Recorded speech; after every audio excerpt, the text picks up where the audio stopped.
Hello students, welcome to my YouTube channel H calm tutorial.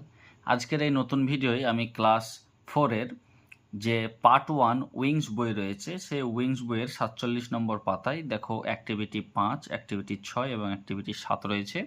তিনখানা অ্যাক্টিভিটির উত্তর আমি করে দেখাবো।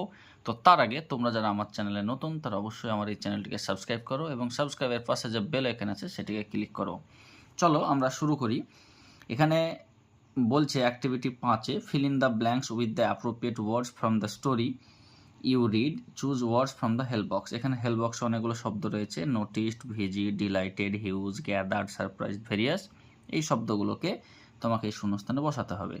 তো দেরি না করে চলো আমরা উত্তরগুলো করি। Last winter I went to Alipore zoo with my family. গত শীতে আমি আমার পরিবারের সঙ্গে আলিপুর চিড়িয়াখানায় গিয়েছিলাম। আই ওয়াজ ভেরি এক্সাইটেড, আমি খুবই আনন্দিত বা উত্তেজিত হয়ে পড়েছিলাম। As it was my first visit to a zoo. এখানে কি হবে? এখানে ভিজিট হবে। তার কারণ হচ্ছে দেখো বলছে এটা ছিল আমার প্রথম চিড়িয়াখানায় ভ্রমণ, তাহলে ভিজিট হলো। উই স ড্যাশ অ্যানিম্যালস, আমরা সেখানে কি দেখেছিলাম? দেখো এখানে যেটা রয়েছে ভেরিয়াস, ভেরিয়াস কথার অর্থ হচ্ছে বিভিন্ন রকম। তাহলে উই স ভেরিয়াস অ্যানিম্যালস, সেখানে আমরা অনেক ধরনের পশু দেখেছিলাম। I was dash to see the dash elephants, তাহলে এখানে আই ওয়াজ ডিলাইটেড করো। I was delighted to see, আমি খুব খুশি হয়েছিলাম, টু সি দেখে, দ্য হিউজ এলিফ্যান্টস বড় হাতি দেখে খুবই খুশি হয়েছিলাম। I dash that many children, তাহলে এখানে আই কোনটা হবে? নোটিসড করো, NOTICED, তাহলে I noticed that many children dash in front of the cage of giraffe and was giving them food. আমি লক্ষ্য করেছিলাম যে অনেক ছেলে মেয়ে সেই জিরাফের খাঁচার বাইরে তারা জড়ো হয়েছিল এবং তাদেরকে খাবার দিচ্ছিল। তাহলে জড়ো হওয়ার ইংরেজি এখানে দেখো গ্যাদার্ড আছে, GATHE, দেখো RED, gathered. I was dash as it is out of the rule, surprised হবে, একটাই পড়ে আছে সেটা হচ্ছে সারপ্রাইজড। তাহলে আমি খুব খুশি হয়েছিলাম যে এটা নিয়মের বাইরে ছিল। বুঝতে পেরেছো? তো এবার দেখো আমরা যাব অ্যাক্টিভিটি 6।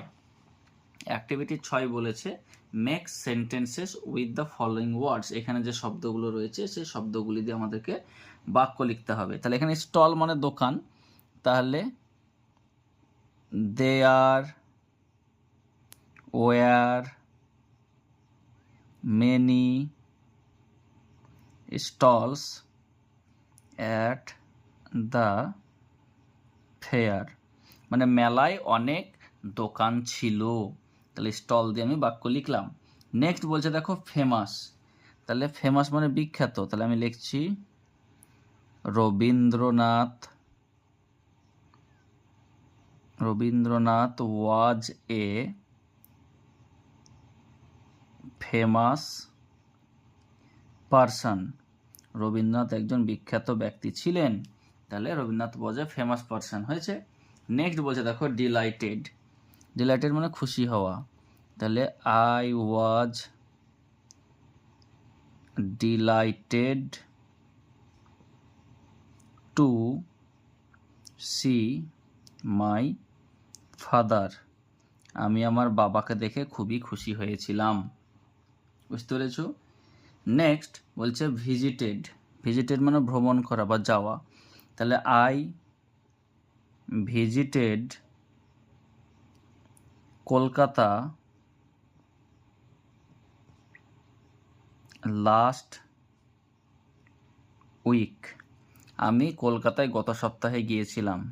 তো খুবই সহজ সহজ বাক্য তোমাদের লিখে দিলাম, আশা করছি তোমরা ভালোভাবে বুঝতে পেরেছো। চলো আমরা দেরি না করে অ্যাক্টিভিটি 7টাও করে নিই। অ্যাক্টিভিটি 7-এ যেটা বলছে change the underline words with correct pronoun and rewrite each sentence.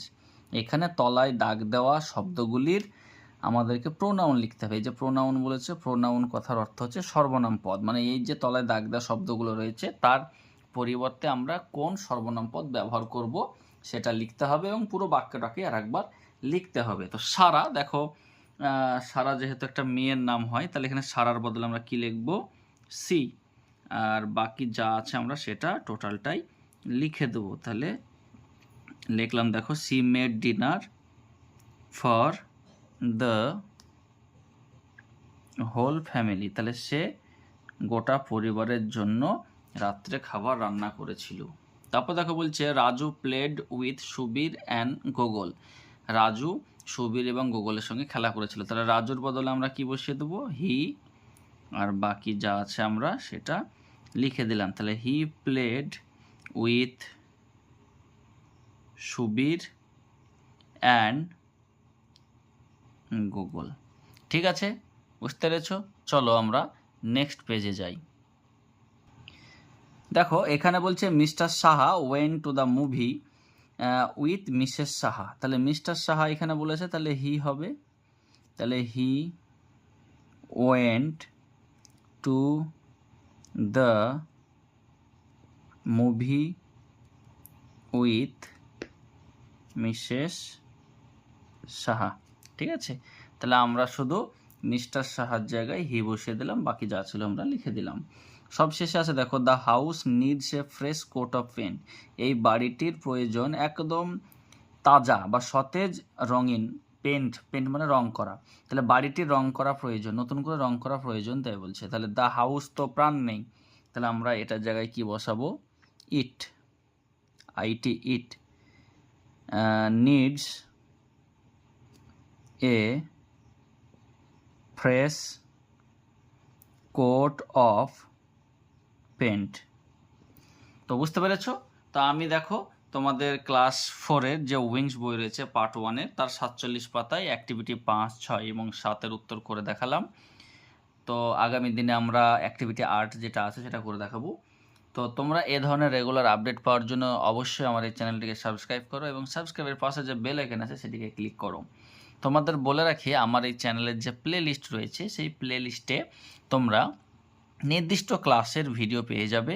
তোমরা যে ক্লাসে পড়ো সেই ক্লাসের ভিডিও সেখান থেকে দেখে নাও এবং তোমার যারা পরিচিত রয়েছে বন্ধু বান্ধবী তাদেরকেও দেখার সুযোগ করে দাও। ধন্যবাদ।